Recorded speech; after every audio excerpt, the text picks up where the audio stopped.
comprendre les augmentations de capital, comprendre les rachats d'actions, comprendre les OCA. Voilà, ce sera tout le sujet de cette vidéo éducative pour les investisseurs et les traders qui veulent débuter en bourse, afin de mieux comprendre ces opérations complexes que sont les opérations en capital. Vous découvrirez dans cette vidéo les explications des mécanismes clés de ces opérations de la vie d'une entreprise cotée, et on énumérera l'ensemble de toutes ces opérations assez complexes. Évidemment, on étudiera toutes les conséquences que ça aura sur vos investissements et sur vos décisions à prendre en bourse. Et puis évidemment, je vous donnerai des exemples simples pour mieux comprendre encore tous ces mécanismes très compliqués au premier abord. Et puis évidemment, à la fin, je vous donnerai mon ressenti sur toutes ces opérations financières et si elles ont vraiment un intérêt concernant tous les investisseurs qui sont concernés par ce type d'opération. Et puis évidemment, comme d'habitude, on balayera quelques idées préconçues sur ces opérations qui paraissent si compliquées. Bref, c'est la vidéo qui vous fera optimiser vos prises de décision sur vos investissements et maximiser vos profits sur vos actions préférées en comprenant mieux la vie des entreprises. Allez, c'est parti pour cette vidéo éducative destinée à tous les investisseurs et traders qui débutent en bourse.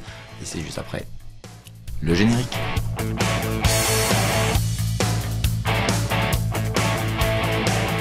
Bienvenue sur Fondamentalement Bourse, la chaîne des investisseurs qui veulent reprendre le contrôle. Et oui, les débutants en bourse ont souvent des peurs irrationnelles et incontrôlées qui leur font prendre de mauvaises décisions. Dans la majorité des cas, ces peurs proviennent de leur manque de connaissances partielles ou totales de l'investissement boursier. C'est pourquoi j'ai créé ce programme éducatif que j'ai appelé Débuter en bourse et qui n'a qu'un seul but: levez le voile sur vos incompréhensions afin que vous puissiez reprendre le contrôle sur vos investissements et votre trading. Dans le cadre de cette vidéo éducative, eh bien on va faire un focus aujourd'hui sur un point important de l'analyse fondamentale et de la vie des entreprises, un sujet essentiel que si vous ne le comprenez pas, vous fera prendre de très mauvaises décisions. Et vous allez tout savoir sur ces opérations financières qui peuvent avoir un impact très important sur votre portefeuille ou pas du tout. Et ça c'est moins sûr. Et puis si vous voulez aller plus loin dans l'apprentissage de la bourse, eh bien, je vous invite à aller voir dans la description en dessous de la vidéo. Vous y trouverez tous les liens qui vous permettront d'accéder à la newsletter L'écho de Ricardo, où je vous fais découvrir chaque semaine une action d'exception. Vous pourrez aussi intégrer le portefeuille virtuel Dynamic Invest, où vous pourrez suivre en direct tous mes arbitrages ainsi que mes sentiments de marché, et puis j'y réserve aussi quelques surprises en exclusivité pour mes abonnés. Vous aurez aussi la possibilité d'accéder à la formation coachée que j'enseigne depuis des années à des élèves motivés pour acquérir une méthode gagnante basée sur le principe des poupées russes, associant l'analyse fondamentale et l'analyse technique. Et puis vous trouverez enfin un ensemble de contenus complètement gratuits sur le blog de Ricardo qui vous permettront de découvrir encore plus profondément ce monde formidable que sont les marchés financiers. Allez, c'est parti pour tout comprendre sur les opérations financières en capital. Je tâcherai d'être clair et précis afin que vous puissiez prendre de bonnes décisions sur votre portefeuille. Et puis je vous proposerai des exemples bien choisis afin d'illustrer au mieux ce que je veux vous dire à travers tout ce sujet qui paraît si compliqué et qui n'est pas tant que ça. À vrai dire, comprendre ces opérations financières, c'est vous permettre de prendre de bonnes décisions sur votre portefeuille. Pour cela, on éteindra quelques idées reçues sur des principes que l'on vous explique parfois sur les réseaux sociaux et qui sont totalement faux. Mais commençons d'abord par expliquer et essayer de définir ce que sont les opérations financières en capital, puisque c'est le sujet de cette vidéo. Alors les opérations financières en capital, ce sera des opérations qui vont concerner le haut de bilan, ce qu'on appelle le haut de bilan, la partie capitalistique. En gros, ce sont tout simplement vos actions. Et il y a plein d'opérations sur le sujet. On est dans la partie du capital de l'entreprise, c'est-à-dire la partie qui finance l'entreprise, mais la partie qui a été apportée par des investisseurs. Et il se trouve qu'il y a un principe de base que je vais répéter tout au long de cette vidéo, c'est un principe de la compréhension de la réunion de famille où il y a un gâteau au milieu de la table et où il y a un certain nombre de convives. Évidemment, le nombre de convives fait la grandeur des parts, mais vous devinerez bien aussi que c'est aussi la grandeur du gâteau qui fait aussi la grandeur des parts. Donc il y a deux éléments importants, c'est le nombre de personnes qui sont autour de cette table, mais aussi la grosseur du gâteau. Et vous allez voir que cette petite image va vous faire comprendre beaucoup de choses très simplement. Alors il existe une multitude d'opérations financières sur le capital, elles sont très nombreuses juridiquement, il y a vraiment beaucoup de choses qui peuvent être différentes, mais il y en a trois sur lesquelles on va s'arrêter. C'est les trois plus importantes et c'est les trois qui agissent vraiment sur la valorisation de vos actions et c'est donc les plus importantes. La toute première, c'est le cas où il y a un peu plus de convives prévus autour de la table que ce qui était prévu au départ. Tout simplement, ça s'appelle les augmentations de capital, on augmente la part de capital, le nombre de parts, d'actions, en tout cas sur le capital de l'entreprise, et on va dire qu'il y a un peu plus de convives autour de la table. Et bien évidemment, si le gâteau n'a pas été agrandi, et c'est parfois le cas, et c'est même souvent le cas, bah vous devinez bien que les parts de gâteau vont diminuer. À vrai dire, il faut que je vous définisse ce que sont les parts de gâteau. Les parts de gâteau, c'est simplement le bénéfice qui va revenir à chacun des convives, à chacun des actionnaires, à chacune des actions, puisque vous pouvez être 1 million d'actionnaires pour 1 million d'actions sur une société. Et à vrai dire, tout simplement, bah, ça s'appelle le bénéfice par action ou le bénéfice net par action, le BNA ou le BPA, et ça veut dire exactement la même chose. Donc le calcul est très simple, hein, vous avez juste une division à faire entre le bénéfice global de l'entreprise et le nombre d'actions qui sont présentes dans l'entreprise, dans le capital. Donc tout simplement, si évidemment vous augmentez le nombre d'actions disponibles sur la bourse, hein, ou enfin en tout cas à disposition des investisseurs, vous vous retrouvez dans une situation où si le bénéfice n'a absolument pas bougé de manière globale, bah, la division du bénéfice total par le nombre d'actions, bah, il va se retrouver à être un chiffre qui diminue. Ça va être la première conséquence de l'augmentation de capital, mais on reviendra dessus pour mieux vous expliquer cela. Donc d'abord, l'augmentation de capital, c'est un apport de nouveaux actionnaires, de nouvelles actions qui vont trouver preneur. La deuxième, bah, écoutez, c'est tout simplement l'inverse. Et ça s'appelle aussi, alors ça s'appelle du rachat d'actions, mais ça s'appelle aussi du buyback. Tout simplement, bah, à un moment donné, on peut aussi avoir une décision de l'entreprise qui est de réduire le nombre d'actionnaires, le nombre d'actions qui sont à disposition sur les marchés, en tout cas au niveau des investisseurs, de telle manière à ce que le nombre de convives autour de la table bah, diminue, de telle manière à ce que les parts soient plus grosses. Et à partir de ce moment-là, vous devinez bien que ça devient intéressant, le rachat d'actions, parce que tout simplement, bah, à gâteau égal, vous avez une part plus grosse. Et ça s'appelle toujours le BNA ou le BPA. Donc une augmentation du bénéfice net uniquement par la disparition de certains nombres d'investisseurs, c'est quand même intéressant. J'ai envie de vous dire que ça ressemble un peu à une table de poker, où tout simplement, bah, à force d'avoir des gens qui sortent de la table, bah, vous avez de moins en moins de gens et qui ont des tas de piécettes de plus en plus importants. Bah, c'est exactement la même chose qui se passe, je dirais, sur cette table de convives. Plus ils sont nombreux, bah, plus les parts sont petites, mais moins ils sont nombreux, bah, plus les parts sont grandes. Donc le rachat d'actions, eh bien écoutez, ça fait agrandir la part du gâteau. Et puis la dernière dont je vais vous parler, c'est une opération un peu plus particulière, ce sont les OCA. Les OCA, ce sont les obligations convertibles en actions. Alors à vrai dire, à l'origine, quand vous émettez un programme d'OCA, d'obligations, les obligations, ce sont des dettes. Donc c'est l'autre partie d'apport auprès de l'entreprise, c'est la partie dette. Alors, souvent, ce sont des dettes bancaires, juste des emprunts classiques. Alors on va dire, l'obligation, c'est une sorte d'emprunt, mais c'est un emprunt auprès du marché et non pas auprès d'un banquier. Et l'obligation a cette particularité bah, de permettre de rentrer de l'argent et de rémunérer celui qui apporte l'argent par un intérêt et non pas par le dividende qu'on pourrait verser à un investisseur. Donc là, le prêteur obtient des intérêts. Mais la particularité de l'obligation convertible en action, parce que bah, pour l'instant, ça ne concerne pas vraiment le capital, c'est que ces obligations sont transformables en actions. C'est-à-dire, vous pouvez dire, bah, du coup, je vais les convertir en action.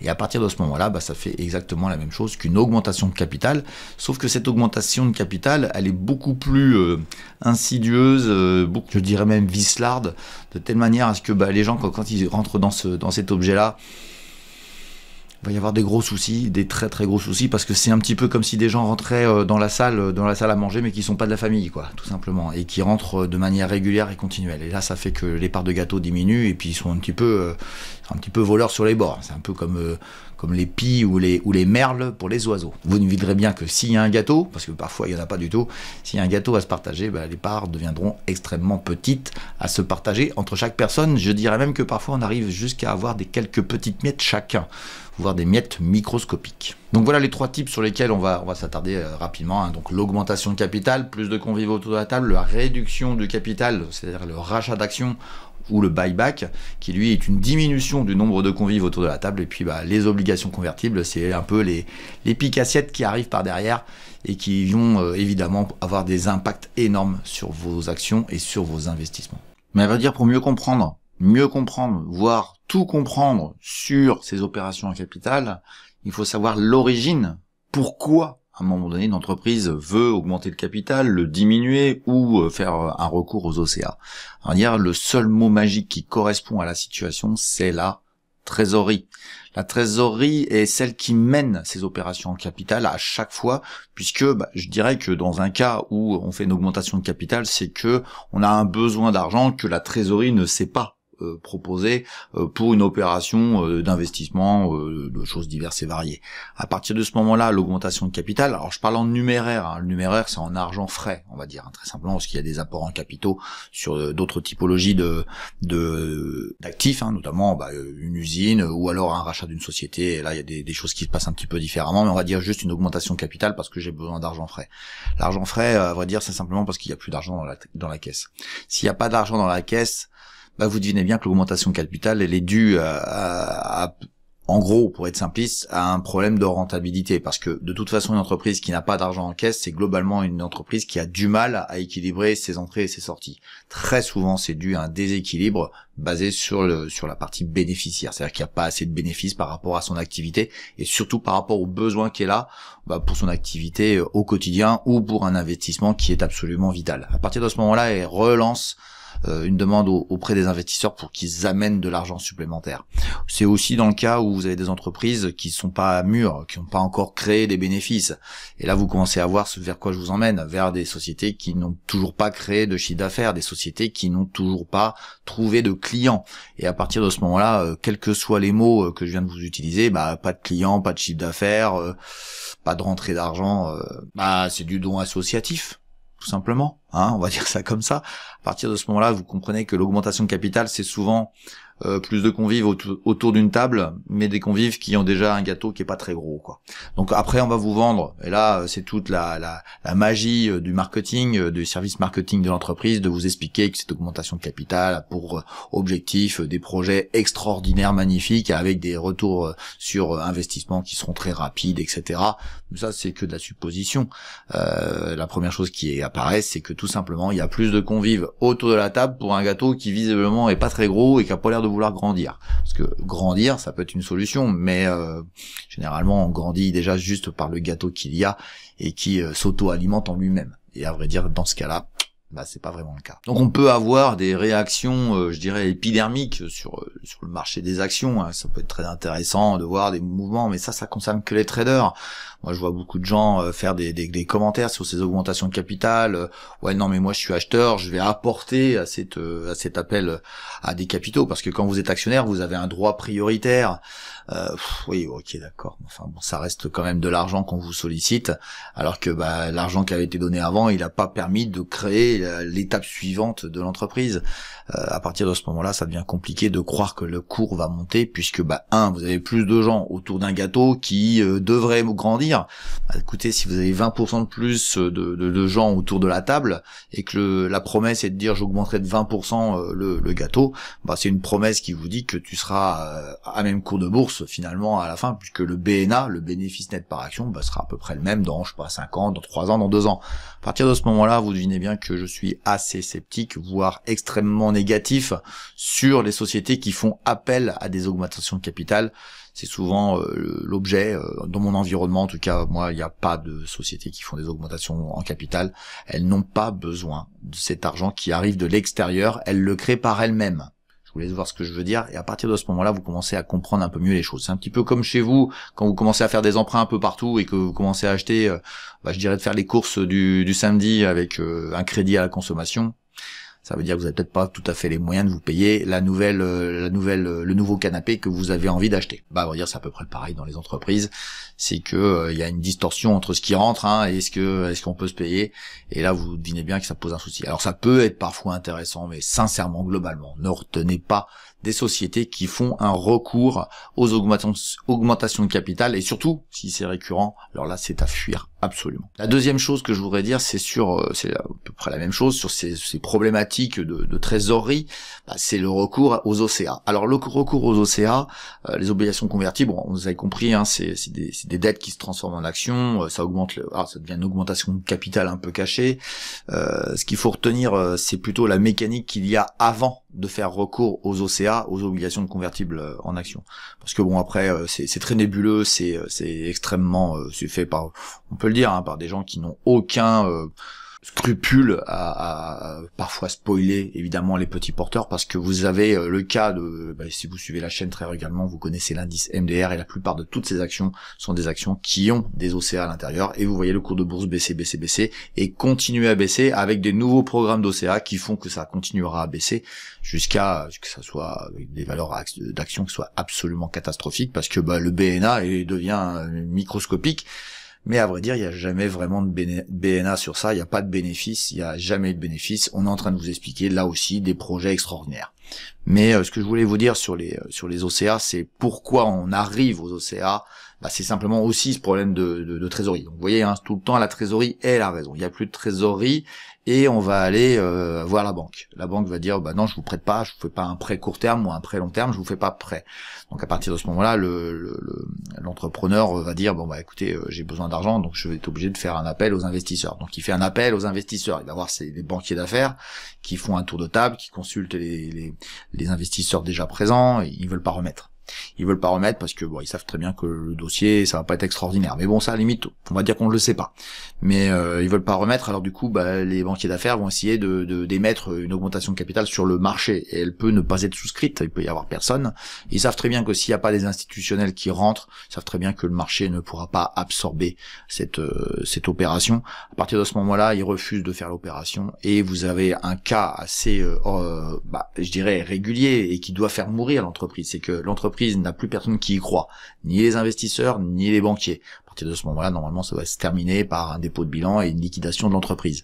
Le problème, c'est que on a découvert que des sociétés sont spécialisées là-dedans, que l'on pouvait faire un recours qui était un peu bâtard, un peu intermédiaire aux OCA. Ça veut dire que les OCA, ça veut dire que plus personne dans le monde financier classique n'a confiance dans l'entreprise. À partir de ce moment-là, les OCA, il faut les fuir. Alors je me lève tout de suite, et je fais une parenthèse très courte, mais je me lève tout de suite contre les réseaux sociaux, et notamment Twitter, sur lequel Twitter ou X maintenant, où vous voyez des gens qui vous expliquent que le programme d'OCA numéro 48 est enfin terminé, et maintenant on va pouvoir avoir un rebond technique, un rebond de l'action, elle va monter, etc. Et il y aura plus de recours. C'est tout à fait faux, parce que généralement ils annoncent la fin du programme, mais 3 jours plus tard ils vont annoncer le programme suivant, le 49e.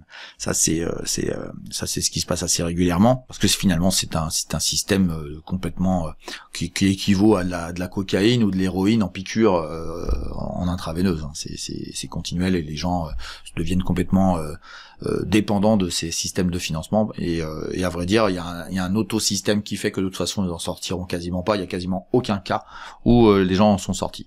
Donc à partir de ce moment-là, les OCA, c'est vraiment le truc qu'il faut fuir. Dès que vous voyez une entreprise qui a des OCA et des programmes avec des millions et des millions dessus, il faut les fuir en toute urgence. Il faut oublier, même si vous perdez 10, 15, 20, 30%, c'est pas grave, parce que de toute façon sinon vous perdrez la totalité de votre argent. Je dis bien la totalité de votre argent, et ça, il y a à peu près 99% de chances que ce soit comme ça. Le seul cas où les OCA c'est intéressant, c'est quand c'est pouillet-mesque dans un programme de financement global, tout simplement. Mais sinon, ça n'a aucun intérêt. Le dernier cas est le plus intéressant. Le dernier cas, c'est les rachats d'actions, les buybacks. Le buyback, alors très simplement, c'est on va détruire. Alors ça, c'est la finalité, c'est qu'on va racheter, l'entreprise va racheter des actions, et donc va les détruire. Elle va éliminer le nombre de convives autour de la table, et ça fait que le bénéfice va augmenter par actionnaire ou par action. Le BNA va augmenter. À partir de ce moment-là, il faut aussi une condition absolue, et elle est encore due à la trésorerie. C'est souvent des sociétés qui ont un trésor de guerre, une quantité d'argent très importante à disposition, et où ils n'en ont plus vraiment besoin. Et à partir de ce moment-là où vous n'avez plus vraiment besoin, il y a plusieurs solutions. Vous avez la solution des dividendes, mais c'est pas une solution qui enlève le nombre de convives autour de la table. Ce qui veut dire que le BNA n'augmente pas. Donc c'est pour ça que moi je suis assez anti je dirais dividende. Bon, c'est une poire pour la soif entre guillemets, ça fait un petit bonus, ça fait un petit cadeau à la fin de l'année, mais ça m'a pas vraiment d'intérêt. Pour moi, ce qui est le plus important, c'est le BNA, le bénéfice net par action. Et quand vous enlevez des actionnaires, vous augmentez le bénéfice net par action, alors que le gâteau lui-même n'a pas grandi. Ça peut être intéressant pour une entreprise qui se retrouve à stagner, elle a grandi et elle est arrivée à un certain niveau, et ça devient un niveau intéressant. Et parce que, à vrai dire, le fait qu'elle ait beaucoup de trésorerie veut dire qu'elle gagne encore beaucoup d'argent. Simplement, elle sait plus quoi en faire. Je prends un exemple, je sais pas si c'est vraiment le cas, mais si c'était Coca-Cola, bon, une fois que vous avez posé des distributeurs de Coca à peu près partout, même dans le désert, à un moment donné, vous allez plus vraiment grandir. Alors il y a toujours des possibilités de grandir, mais à un moment donné, vous pouvez avoir un marché qui est complètement stagnant parce que vous êtes surdominant sur votre marché. À partir de ce moment-là, le rachat d'actions est la dernière solution pour pouvoir continuer à faire monter le cours de bourse, parce que le BNA monte et du coup vous avez le cours de bourse qui structurellement monte. À vrai dire, sur cette notion-là, les BNA, vous avez un impact qui est en proportion du rachat d'actions. Évidemment, quand vous avez des milliards d'actions et que vous en rachetez quelques-unes, si c'est 1%, c'est un impact de 1%. À vrai dire, donc ça veut dire que c'est pas très impactant. Il y a quelques exceptions et je vais vous en faire voir une juste après, mais globalement, ce qu'il faut retenir de ça, c'est que c'est plutôt positif pour l'entreprise, c'est plutôt intéressant, mais je vais peut-être être surprenant, mais hormis, et j'ai trouvé moi un seul cas en Europe, je pense que ça n'a pas d'intérêt vu que 1% par an d'amélioration du bénéfice net par action, ça n'a strictement aucun intérêt. Le cours de bourse évolue beaucoup plus, je dirais, dans l'année, et c'est là plutôt fait pour les traders et pour les gens qui font ce qu'on appelle de la value, et pour moi ça n'a pas vraiment d'intérêt, mais par contre ça prouve aussi la bonne santé de l'entreprise en termes de gains, mais aussi l'incapacité de l'entreprise à se renouveler et à trouver de nouvelles idées pour se développer. Et là par contre c'est peut-être le souci qu'on peut avoir sur la perception psychologique de ce que c'est qu'un rachat d'actions, qui s'appelle aussi un buyback. Donc voilà, ce qu'il faut comprendre, c'est que dans ces trois cas-là, c'est toujours la trésorerie qui est le cœur, je dirais le nerf de la guerre dans l'histoire. C'est soit j'en ai plus et il faut que je trouve une solution, soit j'en ai beaucoup et ça ne me sert plus à rien et ça fait perdre. Alors je vais pas rentrer dans les ratios financiers, mais ça dégrade les ratios financiers et ça peut faire baisser le cours de bourse si vous vous ne nettoyez pas votre bilan qui est beaucoup plus important que ce qu'il a besoin d'être. À partir de ce moment-là, c'est comme si vous aviez, je dirais, un compte en banque que plein d'argent, alors que vous dépensez que des sommes très modiques quand vous mangez et quand vous allez au cinéma. Alors comme je vous disais, il y a des exemples qui sont très intéressants, hein, donc moi je vous invite à continuer à regarder la chaîne et à la suivre, et à vous y abonner évidemment, mais surtout à profiter de tout ce que je fais sur mes hebdos, de telle manière à ce que vous puissiez comprendre ce que sont notamment les valeurs MDR. Alors MDR c'est les merdes de Ricardo, c'est une boutade, mais la boutade était très intéressante parce que c'est les pires actions qui soient sur la France, et elles ont quasiment toutes une particularité, c'est d'avoir recours à ces OCA, et le cours de bourse est très simple, hein, il est toujours baissier. Donc voilà, vous avez sur très longue période, vous regardez sur des longues périodes, hein, vous mettez sur 5, 10 ans, et vous verrez qu'il y a des sociétés qui sont avec des cours de bourse qui baissent tout le temps, et à partir de ce moment-là, il faut absolument les fuir, absolument, parce que derrière, il y a souvent des OCA. Vous pouvez aller sur Google tout simplement et taper le nom de l'entreprise et programme d'OCA et voir s'il y en a qui sont assez jeunes de l'année dernière, etc. Et là, vous saurez que c'est des valeurs qui sont consacrées, qui sont concernées par ce sujet-là. Pour ce qui est des augmentations de capital, là par contre, il faut être beaucoup plus proche du marché, hein, sur avoir les informations financières qui vous reviennent régulièrement pour savoir si des opérations d'augmentation de capital sont disponibles. Et pour ce qui est des rachats d'actions, vous avez une possibilité qui est très intéressante, c'est de voir l'évolution du nombre d'actions de l'entreprise pour voir s'il y a des programmes de rachat. Et vous avez aussi les news qui vous annoncent les nouveaux programmes de rachat d'actions et qui fait que vous vous mettez au courant, je dirais de manière régulière, sur l'évolution du nombre d'actions qui sont dans la société.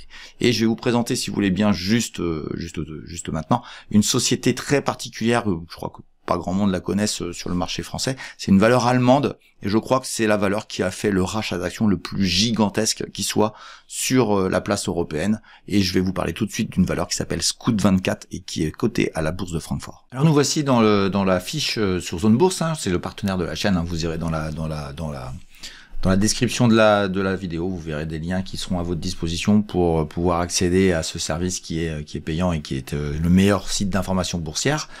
Et j'en fais la publicité régulièrement puisque Zone Bourse est partenaire de la chaîne et le partenaire premium. Et donc dans cette fiche Scout24, hein, si vous suivez les hebdos, vous saurez comment y aller rapidement. Vous avez différents onglets et on va aller voir où sont les quantités d'actions des entreprises.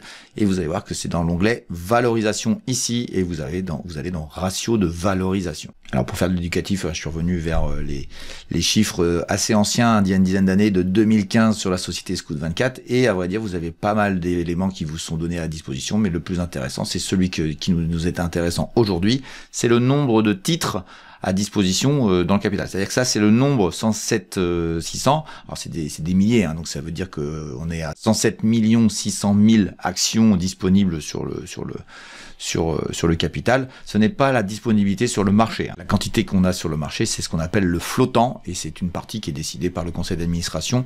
Il y a des gens qui peuvent avoir 50% de ces actions-là et qui sont majoritaires. Donc le flottant n'est pas le nombre d'actions ici, ça c'est le nombre total d'actions de la société. Et vous voyez qu'en 2015 nous étions à 107 600, 107 600, 107 600 et on arrive en 2018 où on commence à voir une diminution ici à 105 213. On va dire c'est un petit programme qui a été lancé et qui représente 1% et qui n'a pas vraiment de quantité importante. Mais ce qui va être intéressant c'est la suite puisque nous sommes en 2019 et à partir de 2020, alors que c'est une année un peu particulière, on va voir que là c'est quand même assez impressionnant le programme de rachat d'actions qui a été fait par cette société-là, qui pour moi est le plus fort que je connaisse sur le marché européen. Donc je défile, 105 en 2019, on passe à 97 en 2020, puis 82 en 21, 76, 73, et en 2024 on arrive à 72, et nous sommes actuellement au cours de 2025, puisque c'est le moment où j'enregistre la vidéo, nous sommes à 72 307 000 actions. Nous sommes passés de 107 à 72 millions, de 107 millions à 72 millions. Ça veut dire que nous avons une diminution dans cette société-là du nombre de convives autour de la table de 33%. C'est pour moi un record, puisque en 5 années, 33%, c'est absolument gigantesque. Ça veut dire que vous avez les parts de gâteau qui ont augmenté en proportion de ce que je viens de vous dire. Et c'est donc ça qu'il faut regarder, c'est ce nombre de titres d'actions pour voir s'il y a du rachat d'actions et d'en évaluer le pourcentage. C'est à partir de ce moment-là que vous verrez s'il y a un intérêt sur le cours de bourse. Alors je vais vous faire voir le cours de bourse de l'action, vous allez voir qu'il y a quand même des conséquences assez intéressantes. Tout simplement le cours de bourse, le voici, et donc on est au début de ce programme qui est plus ou moins en 2018, nous sommes autour de 35 euros, nous sommes actuellement maintenant à 112, alors ça explique pas évidemment toute cette hausse, n'est pas expliquée par le rachat d'actions, mais je dirais que l'amplitude que vous avez ici a été un petit peu quand même amélioré parce que tout simplement vous vous retrouvez dans une situation où il y a de moins en moins d'actionnaires, le BNA a augmenté comme je vous l'expliquais tout à l'heure, et quand le bénéfice net augmente, tout simplement il y a de bonnes chances que sur une période assez longue, vous vous retrouviez dans une situation où la société monte, et il se trouve que là vous avez la combination de ce rachat d'actions qui continue, mais aussi de nouvelles perspectives pour l'entreprise qui sont intéressantes. Alors j'ai regardé très rapidement, et par-dessus le marché, nous avons un endettement global de l'entreprise qui reste très très modéré, c'est-à-dire qu'elle ne pioche pas dans sa trésorerie, puisque je vous rappelle que c'est l'objet, c'est quand même d'optimiser la trésorerie, d'avoir l'argent nécessaire pour se développer. À vrai dire, cette entreprise, elle vit par elle-même, elle a besoin de personne, et c'est la conclusion de cette vidéo. C'est que les rachats d'actions, ça prouve surtout une chose, c'est qu'ils n'ont pas besoin de l'argent des autres. Ça veut dire que c'est des entreprises qui sont plutôt de bonne qualité, ce qui ne veut pas dire spécialement que ça va monter, mais en tout cas ce qui veut dire c'est que ce sont des valeurs qui sont plutôt intéressantes, et là j'ai envie de vous dire, elles ne sont pas éliminées, elles peuvent ne pas être retenues, mais elles ne sont pas éliminées de mon environnement. Voilà, j'espère que vous avez apprécié cette vidéo, une vidéo éducative pour tous les investisseurs qui débutent en bourse.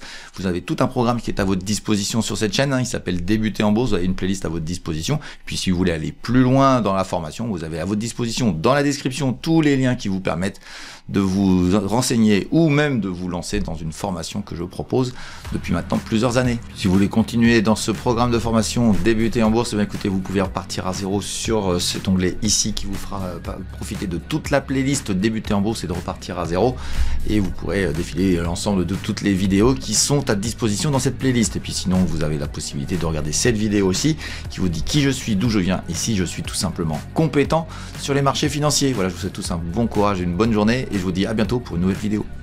Ciao.